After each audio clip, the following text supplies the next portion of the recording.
who are the feature of every nation, just being caught up in a kind of epidemic of drugs, Mm. with all dangerous substances being dumped in the country, and the young people are just living on such substances, then you got to be concerned. When public officials have no fear as to how to display wealth, and why the rest of the people are hungry and suffering, and you will just display the wealth you have with arrogance and carelessness, then there's a problem. When you have a situation where the leader does not lead by example, and that he tolerates everything that people who he has in power will do, then there's a problem. And when you have that kind of problem, then the only thing somebody like me, who comes from a very deep religious background, would think about is, look, our country has come to the point where it is not a replica of the period when the children of Israel were in captivity in Egypt.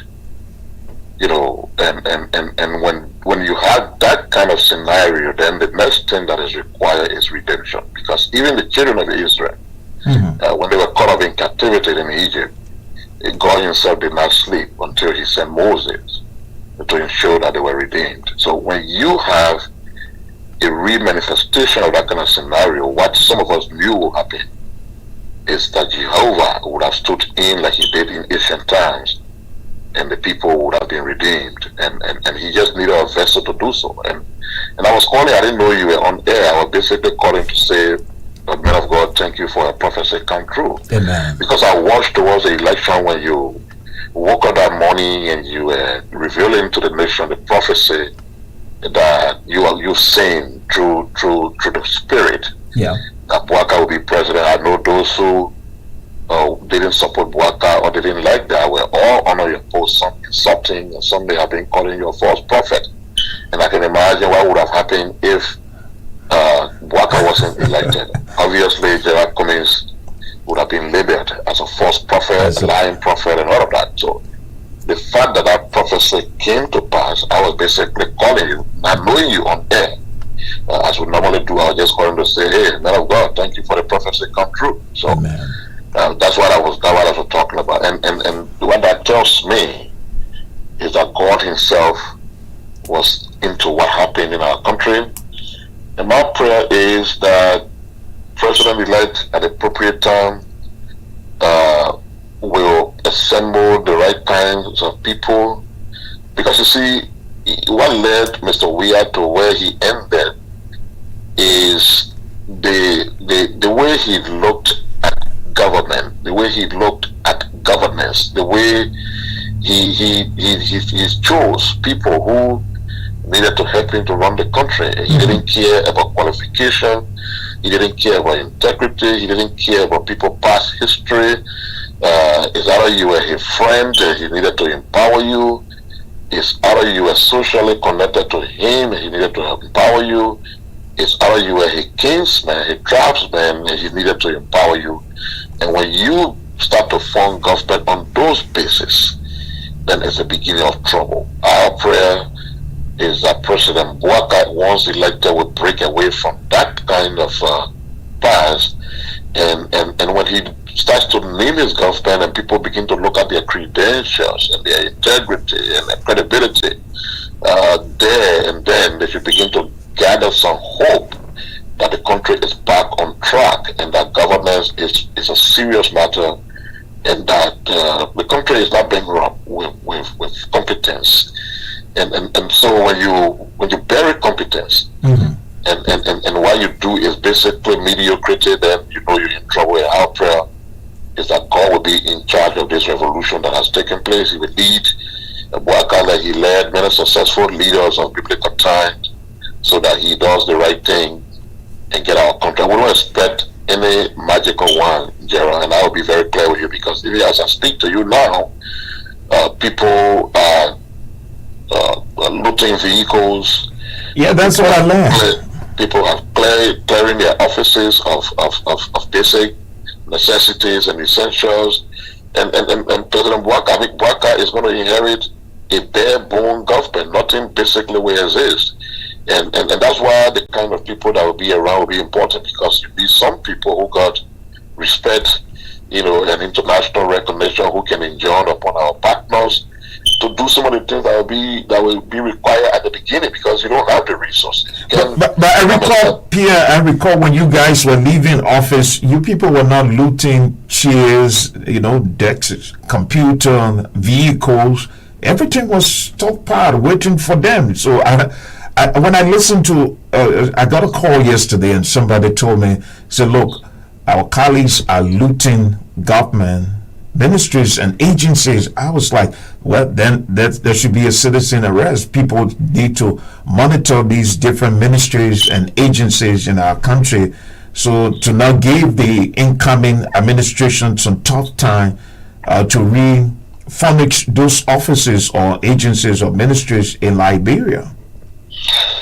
Yeah, so that is the reason why one of the major first steps that we will have to take now is to not drag on the question of the transitional team, because that's what the transitional team is about.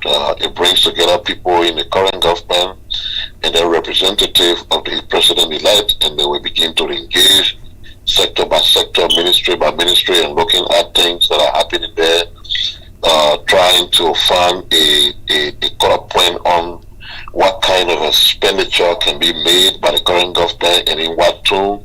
I remember during President Sally's time when we are one and the transitional team was set up, the bare minimum a government agency was required to expend besides their salaries and those things that were required was not above $3,000. And that was done because if you still allow an open process of governance and expenditure as though you're not in a period of transition, then you will realize that even between now to January, some agency will be spending millions. And nobody should do that when the government is in transition. So part of the transitional work. Do you think, Minister Pierre, I'm calling you minister now, still thinking that you are the Minister of Information, Culture and Tourism. But do you think we are going to see a reoccurrence of what transpired after the transitional team turned over to the president-elect at the time, President George Manning Weah, where this thing about the 16 billion, and then the story went on to say the coffers was empty? Do you think there's a possibility we will have a reoccurrence of the same scenario? No, we should not, because the period, so the printing of the new currency at that time was closer to the period of the transition. And so that money, from what we heard, had not basically been placed, on the market when the situation happened. We don't have that same scenario. There is no current printed money that is sitting somewhere, that has not been placed in the economy. So we don't expect something like that to happen. But one thing I know is that's what I told you a few minutes ago about the need to urgently establish a transition team. Part of the work of that transition team, that's what I said, transition team works sector by sector, agency by agency. So if it works well, it will be known to both parties on the team as to where the coffers will stand, at the time of the turnover, and what is in the reserve, what is in the consolidated account, all those things will be clearly known. But more than that, I think where the departure point will be was that with the case of President Weah, after all those things took place, one who would have expected that the new government would have immediately declared a kind of government-wide audit, and that because that's what you do when you want to know exactly where the former government stopped in terms of all of the financial transactions that took place during the period of their reign. The Weah government did not do that. It will be required of the Bouaka government. The integrity institutions that are all seemingly dead, he has to reinvigorate them, make them to be what they're supposed to be. I want to see a GAC that resembles the GSC we had when, for example, Mr. John Esmolu was the Auditor General. I want to see an intelligence, financial intelligence unit that will resemble when my friend Ellis Coffey was running that institution before he was chased away from the country. I want to see an RAA that is reminiscent of the period of the late Emmanuel Batenya Swa. I mean, and once we do these things, and the new government immediately upon the inauguration of Mr. Bouaka declares a government-wide audit of the past regime, that would be a major break from the past. It will also be a huge deterrence of people who will be coming in as government officials, that they will be held accountable if they were to be involved with misdeeds. It will be the fundamental step that will put the country back on track. I mean, if Bouaka starts with that, if President Bouaka starts with that, and he focuses on rebuilding the economy, rebuilding on holding people accountable, and then making some focus on infrastructural development, whereby he can make himself a target of making sure the entire country is connected by paved road.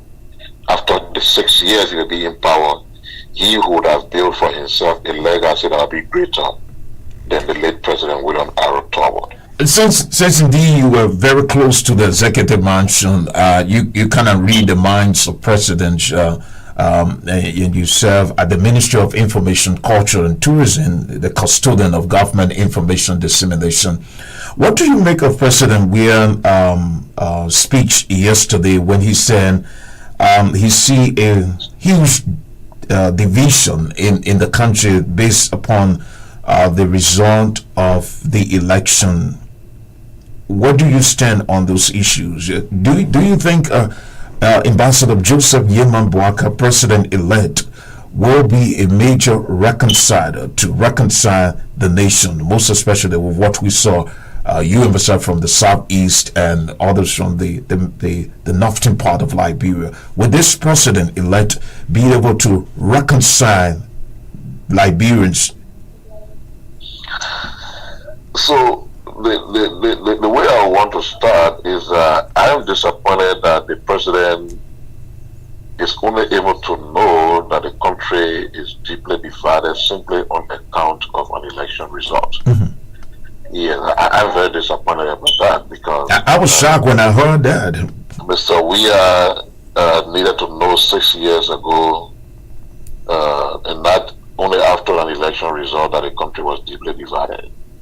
Mr. Weah needed to know that the country was deeply divided when his chairman, in the very first year of his administration, was openly on record to say, if you are an opposition to this government, we will extrapolate you, we will squeeze you, you will not survive unless you join the CDC.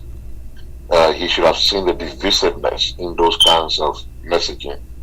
When the president and his government saw everybody who has some concerns about the country and who categorized them as enemies of the state, and the president should have understood that was divisive.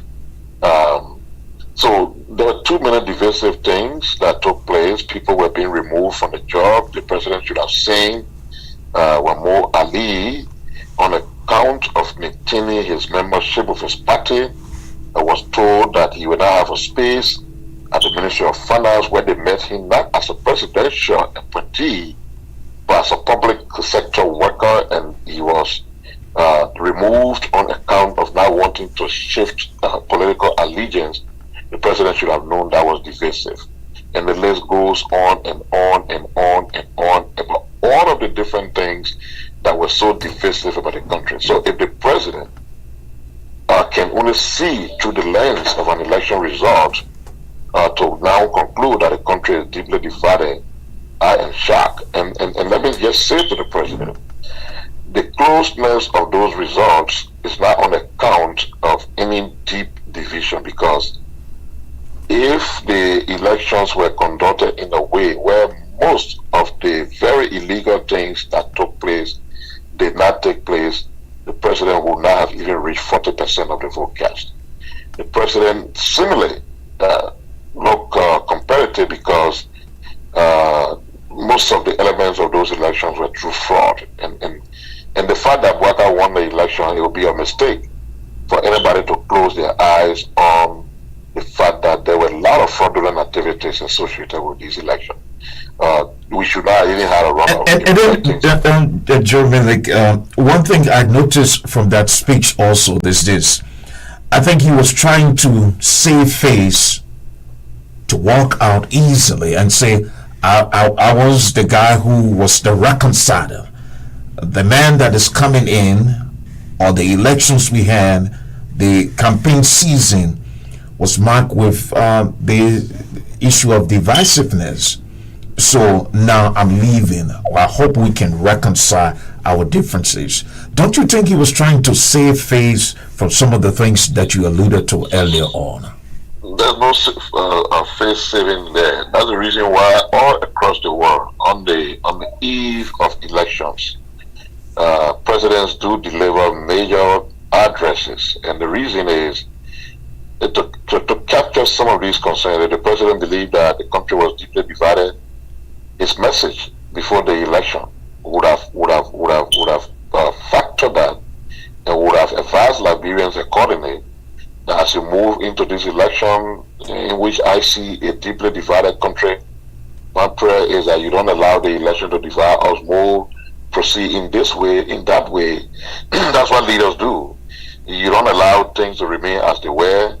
Your campaign chairperson, just on the eve of the second round of the election, was publicly saying, when we win this election, no unity party person will work with our government. You did not come out to do a disclaimer. No. So it means that the policy position which Mr. Bambe, my own friend, was giving was approved by you and your party. That was grossly divisive. It was okay for you. You didn't make any recognition of those issues, only upon your defeat, and then you started to. The only good thing about the speech, and I'll be honest and give it to him, and the only good thing about that speech was the fact that the president conceded. It was a very good thing. It helps democracy to flourish when the sitting president is defeated, and in the absence of even the final result, but just based on what he and his team was aware of, what they've calculated, and knowing that it was all over, and to have conceded far in advance of the final results from the Election Commission is something that is very commendable, and I will salute President Weah for that. And that was the only positive takeaway from that speech. The rest of the things, very belated, and the president could not have been addressing the whole country, about what has happened and conceding, and was still addressing people he called Weah Shins and first time voters. You talking about division. You have a party, right? Your party went in an election. Mm-hmm. It is understandable to recognize division. They are your partisans. When you begin to break the population down further into Weah Shins and auxiliaries and base, all of these people are supposed to be inculcated into the structure of your party. And when you recognize your party and call upon them to, like you, accept the result and move forward, that is understandable. When you stretch it beyond breaking the population down into 4 pieces of Weah Shins and this Shin and that Shin, you pushing and stretching the very division you say you are concerned about. I think the person who wrote the speech was not taking into consideration that these things will send a negative signal. Well, so he's a leader. Yes, all leaders do have speech right. I work at the presidency, and I know leaders don't write their speeches for themselves. But leaders do have the opportunity to review speeches written for them to deliver, and they can, in their own wisdom, disagree with portions and parts of those speeches. And so we should have known better that still recognizing the people he called Weah Shin at the time. He's concerned that the nation is deeply divided, was further stretching that division. I mean, you don't build population. I mean, you saw some of the things he did during the election, in bombing, for example, When some people boo him, he said, if you're not interested in listening to me, you can walk. Or I'm concerned here about seditions and reaction. What the president was thinking at that time. Didn't he think and believe that was divisive and it was an element of disunity? He should have known that. So yes, if the president thinks the country is deeply divided, he was the chief architect of that division. His party, when the chairman has said everybody else will die except he joined them, was the architect of that division. And so we realized that we know the country was deeply divided. It didn't require a lecture from President Weah to tell us that the country is deeply divided. And Mr. Bwaka and his government will take the steps that are necessary. But one thing I can tell you, and we got to be frank and practical about that, is that you cannot legislate reconciliation. And so for our country to be reconciled, it would require more than just leadership. It will require the people themselves, seeing the need to reconcile and taking steps and acting in ways that will enhance that reconciliation. The government will always do its part. The leader in particular can lead by example, but the greater portion of what has to be achieved in terms of reconciliation will have to come from the people themselves. But it will come once the people see good examples from those in authority. But sadly, those good examples did not come from Weah and his people in the last 6 years. So they stretch the disunity divide, sadly.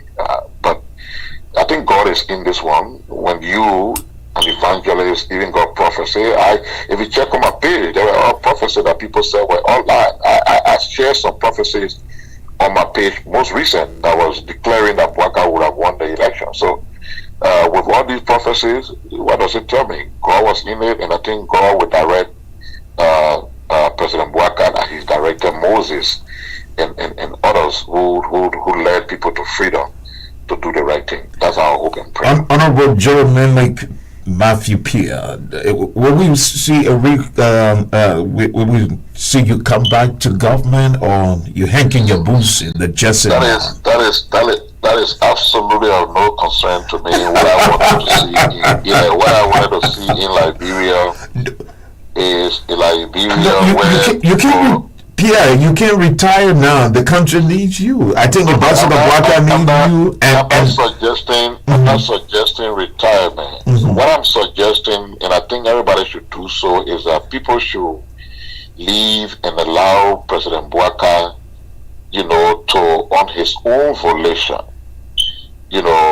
sit down somewhere, look at what is available to him, see who can do what on his own.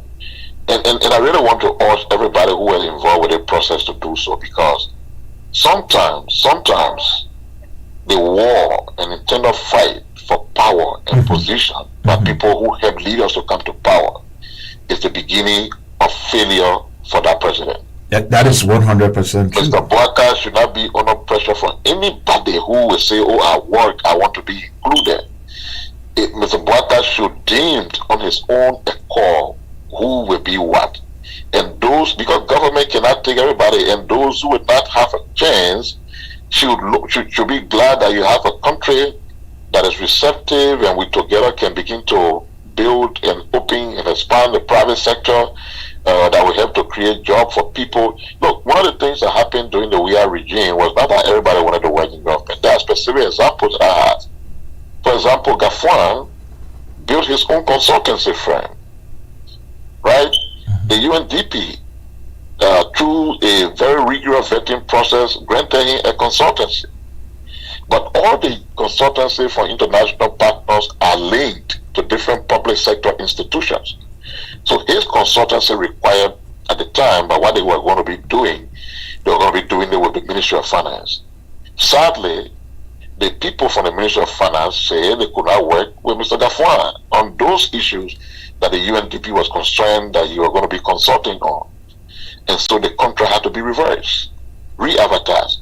And somebody else taken whose capacity was far below Gafuan. Mind you, this man was minister in a place. So when he runs a consultancy and the UN picks him or his entity, it's on account of what they found in the interview process as being the capacity he had to address whatever they wanted to address, for which they had a consultancy in the first place. And the government said no. So that's the difference. When different professional people are consulting and they can easily get their contracts, and government is willing to work with them irrespective of their political party affiliation, then the country works, and you will not see everybody fighting to have a government job. But I would really hope and pray that the worker will be given the chance of exercising that independence in constituting his government, and not people pressurizing and demanding job for him on account of what they thought that they do in the campaign period. The past regime, we saw the issue of information dissemination is serious problem. Everybody was, the party chairman was saying one thing. The Ministry of Information, Culture and Tourism, where you once served, became a instead of being the custodian of information dissemination, became a place of rebuttal. Do you see a ministry under the administration of Ambassador Joseph Yema Boaka, President-elect, a ministry that will disseminate government information adequately to the Liberian people to alleviate the speculation, or maybe, if not alleviate or minimize the level of speculation and things we went through for the past 6 years? Well, except something changes, President-elect Boaka is on record. I remember we hosted him on a class reloaded, and he's on record to say that in his view there is no need for an entity called the Ministry of Information to exist, and that under a Boaka administration that ministry will be scrapped. So except something has changed about that, I'd expect that the Ministry of Information will be scrapped. As a former minister, do you think that is advisable? Why you think so? I don't know what I can say is advisable, but I thought he had a strong reason too for doing so. For example, Jeroy, all government entities and institutions have public relation department, and they got public relation officers who are disseminating information about those sectors. Even ministries that forms the nucleus of the president's cabinet all have PROs. For the president himself, he has a spokesperson through the press secretary.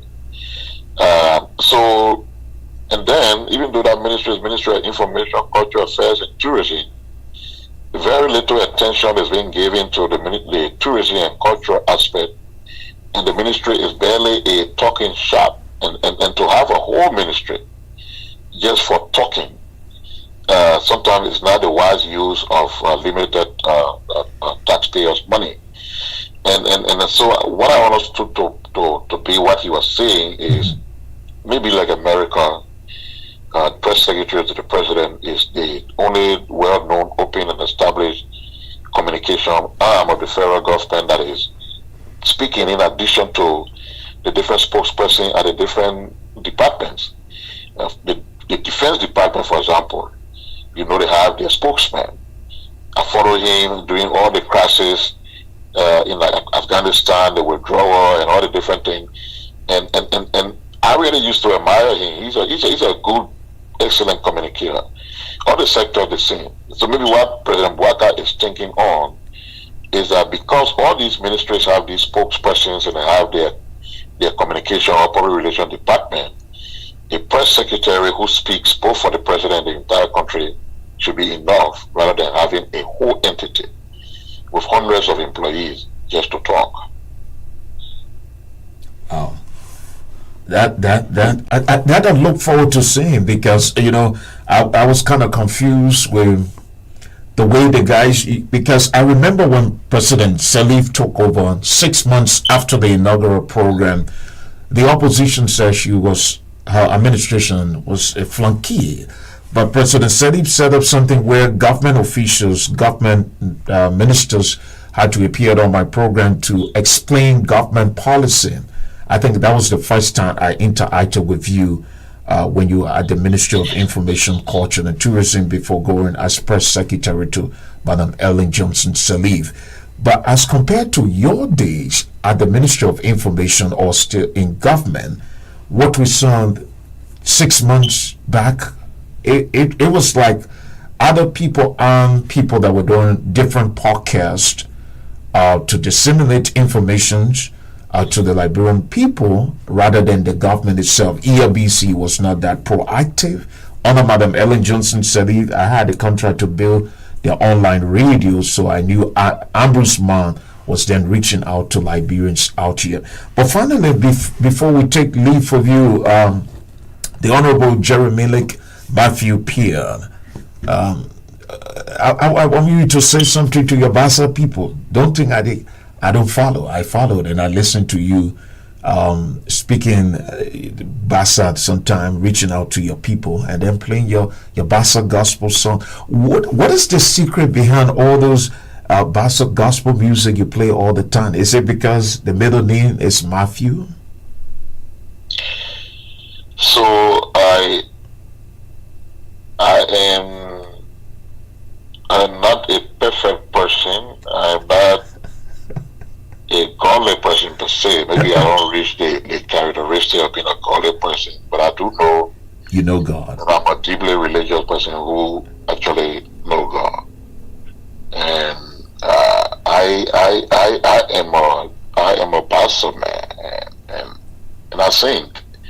And for years I was the head of the choir at the church that I was a part of, and by the way, I'm a Catholic.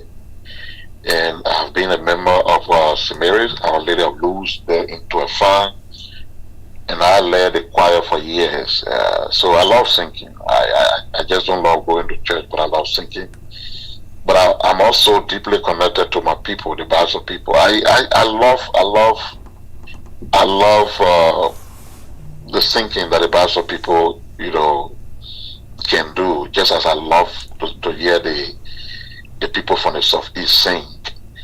I do enjoy traditional music, and traditional gospel music will do the trick for me most times. So even far away from home here, I got something like 300 Bassa gospel music on my memory drive that I can just plug to my television and play and use it as a time of praise, a time of reflection, a time of worship, and I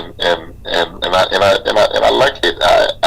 I can say that because of that, it makes me a holy person, but it reminds me constantly that there's a God that will hold me accountable one day, and that even in public sector when we were there, we were always reminded that everything we do, a time will come for accountability when we will have to answer about our stewardship in every aspect of our lives. So that's all I can say. The Bassa people, to speak to them directly, I'm holding it for now, because even yesterday on our show, I had something to say to them, but I had to reflect on it more and more and more before I talk, because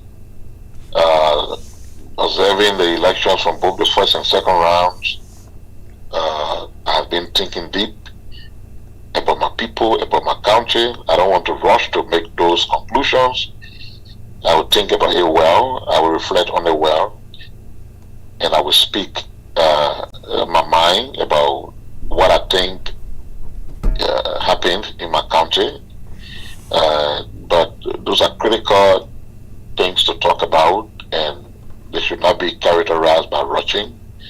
They should come after a time of sober reflection and deep consideration. So all I can say is greetings to the Bassa people, greetings to all the artists, the gospel artists in particular. In Bassa land, you've been a source of comfort for some of us during periods of challenge, because the option is just play your music and then we get settled down, we get sober and get positive. So indirectly, you don't know what you've done, and not just me, thousands and thousands of people who play your music, use them for different reasons, and they do help them. And so you're doing great. Keep making wonderful and marvelous songs. You got people here who will always listen to them. That's all I can say. Well, my good friend and big brother, I want to say thank you so much. I took you by surprise, but I know you. You're always ready to talk. Thank you so much. And we give God the praise, Honorable Pierre. We give God the praise because, I mean, like you said earlier on, if this was going to go the other way around, this Saturday morning, I was going to shut down everything and sit down and have a sober reflection. I got it right, but I mean, I've been speaking.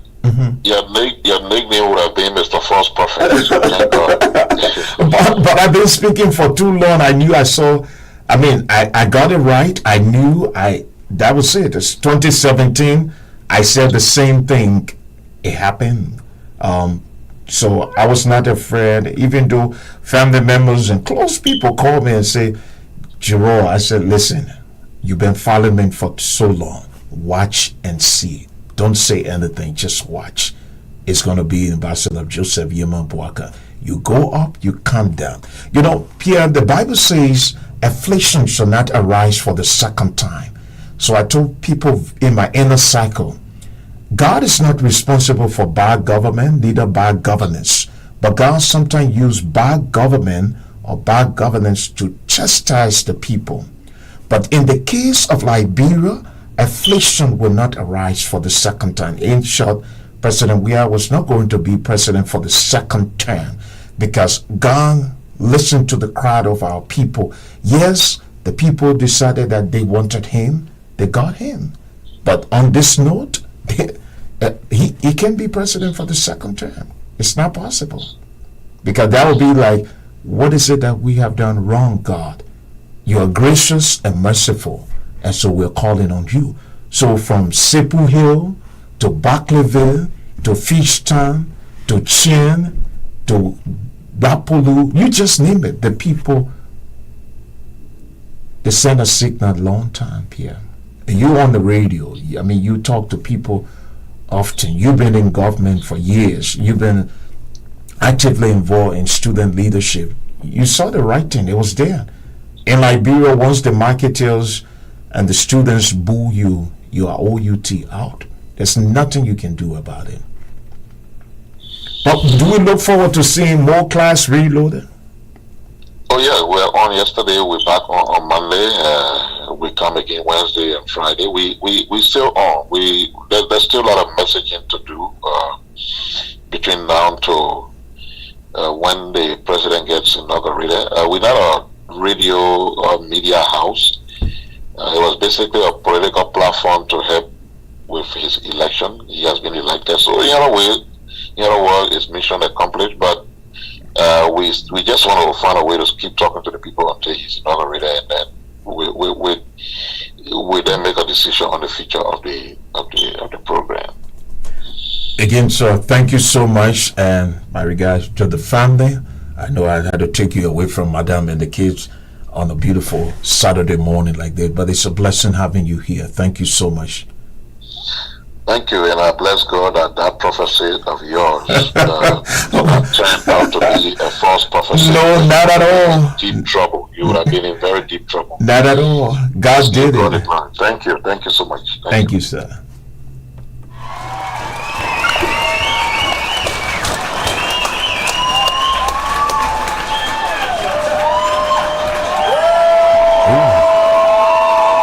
The voice of Honorable Jeroy Matthew Pierre, former press secretary to the President of the Republic of Liberia, Madam Ellen Johnson Sirleaf. And this morning I want to welcome you to the Saturday morning Gospel Chat Show. And it's a blessing, it was a blessing to have former minister at the Ministry of Information, Culture and Tourism, and former press secretary to the President of the Republic of Liberia, Honorable Jeroy Matthew Pierre, on our broadcast this morning. Actually, I took him by surprise. The minister called me to just say, thank God the prophecy came to pass. You see, sometimes the thing people don't understand about prophecy is this. if the prophecy is for this dispensation or the dispensations to come. I recall when the prophetic call to ministers prophesied that it was the late Councilor Charles Walker Bronskin was going to be president when they prayed that night at the Bethel Cathedral of Hope. I was privileged to interview the prophetic call to ministers. And being somebody close to biblical studies, I decided to ask a question as to whether the prophecy was for this dispensation or dispensations to come. And the question to them was, if this prophecy don't come to pass, should the church replace you people? And I got in trouble for that question, because 99% of the callers that were calling that morning, that evening or afternoon. And the interesting thing that happened in the studio that day, I recall, Pastor Keita said it was good. He said his prophecy was Ananias Zoe. God will make Ananias Zoe, or he's the chosen one. Ananias Zoe was the chosen one to be president in 2005. And then the prophetic call to ministers said that it was Councilor Charles Walker Bronskin, the late. Then I recall the late Reverend Margaret Thompson. She was also a presidential candidate, and she said she was sent by God. Joe Mamadi Woti, the late, also was saying that he was on a mission for God. Then Shet Totman, Baby Shen, in an exclusive interview with me, he said God sent him. So I was in a position, in a place where I was hearing these things from presidential candidates, right? About prophesying, about them becoming the leader. And I was the guy sitting behind the microphone to interview them. Later did I know that in 2010, God was going to give me the heavy prophetic word for the late Councilor Charles Walker Bronskin, and that Councilor Bronskin will come to see me concerning the revelation and the dream or the prophecy that I had. Now, you see, the thing people, I would say, maybe at that time there was not too much Facebook Live, so we'll not know. But when I prophesied about the 2017 election here in North Dakota, it was in the church that I gave the prophecy, and I named everything that will happen, everything that would happen, all happened in 6 years. The deaths of representative, cabinet ministers, government officials, the Liberian people, the things that will happen. I named everything that was going to happen, and all of those things happened. But people were not paying attention to it then. Okay? So this one, the reason why I think most people were paying more attention to the prophecy is that I was not too, when I disconnected myself from a particular group, to be precise, was the ANC. I was not a registered member, but I was there because I was around because I kind of love what I heard from Mr. Cummings. So, and I was not a member of the CDC, so, and I was not a member of the Unity Party, so, and my critics were having all their attendance up like this, but I wanted to follow the prophecy about Haiti. When I prophesied that I see disaster, I see war in Haiti, I wanted to follow the prophecy. I got it on tape here. They never followed that prophecy about Haiti. They never followed the prophecy about George Floyd. See, they never followed the prophecy where I said something was about to happen in America, and it will be, what will happen will be the first of its kind in America. In few days, the Capitol was attacked. So people were not paying attention to those things, you know. They were not paying attention to those things when we were talking. What Liberians were paying attention to was the political shenanigan. but they were not paying attention to the things that God was saying gradually to us to make us to understand, to draw our attention to Him. We were focusing on man.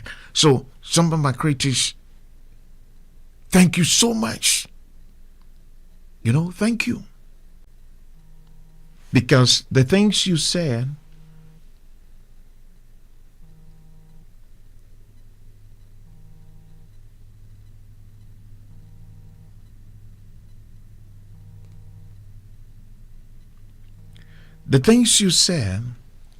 helped me to be strong. Because you never follow us, religiously. If you really follow, you're going to know that this guy was not just saying things. And I strongly believe that this trajectory, God is going to do great things through the president-elect. And there's a reason why I say so. I know. And I know that the day I have the opportunity, I know I've been told that the president-elect, you love to listen to people. And I know when I have the opportunity, I will tell him things that the Lord showed me concerning the nation that needs, those things that need to happen.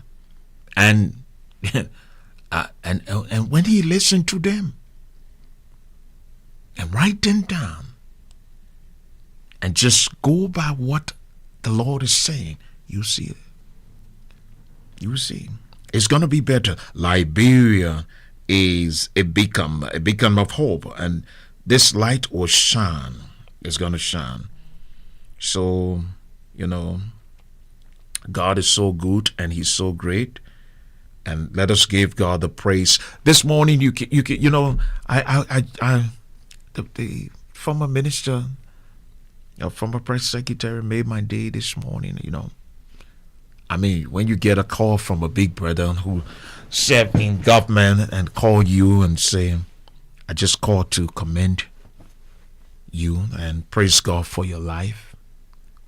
And I know everybody was, some folks, because I was told by a man of God that people spend 4 hours discussing me and calling me names and saying, oh God, and when I was told, I was just sitting smiling, just laughing. And I said to the man of God that called me, and I said, Pastor, he said, yes. I said, God gonna make them shame. That was all. I mean, normally if you see me physically, I'm this kind of quiet guy. But I'm on the radio and I'm in the church. I'm lively. I play around. So, to God be the glory. That's all I can say. This morning, man, let me see if my boys are here. Let's see if the guys are here.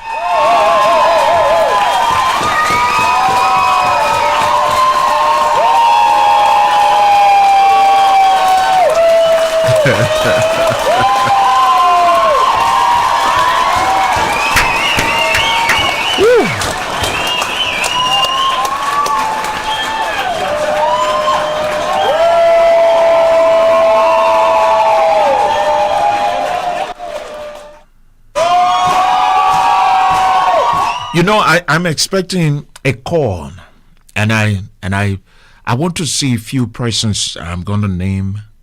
I'm going to see if they're going to make that move, an early move to Honorable Benin Ayuri to pick up his GSM phone and call Ambassador Joseph Yeman Boaka, President-elect,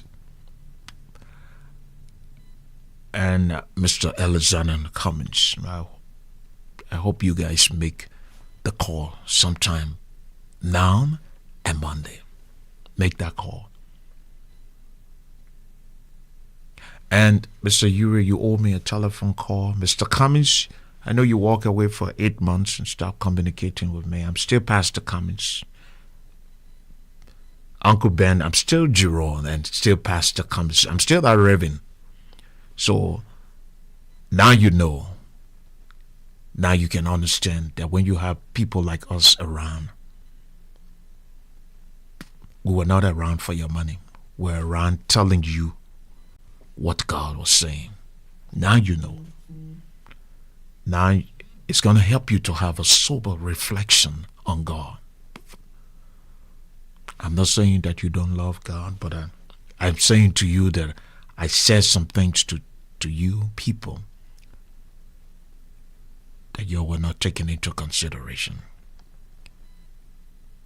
But God took the glory. And so we gave him the glory. We gave him the glory. And so those of you who are supporters of these different presidential candidates or leaders,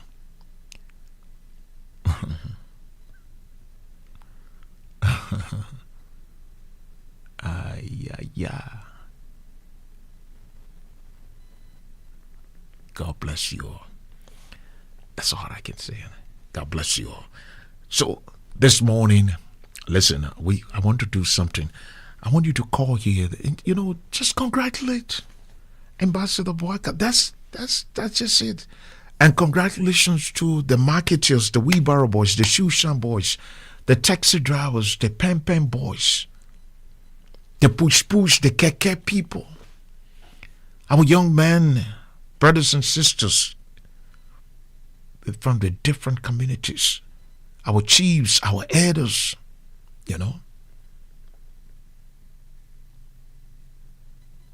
Yeah, just call and congratulate him.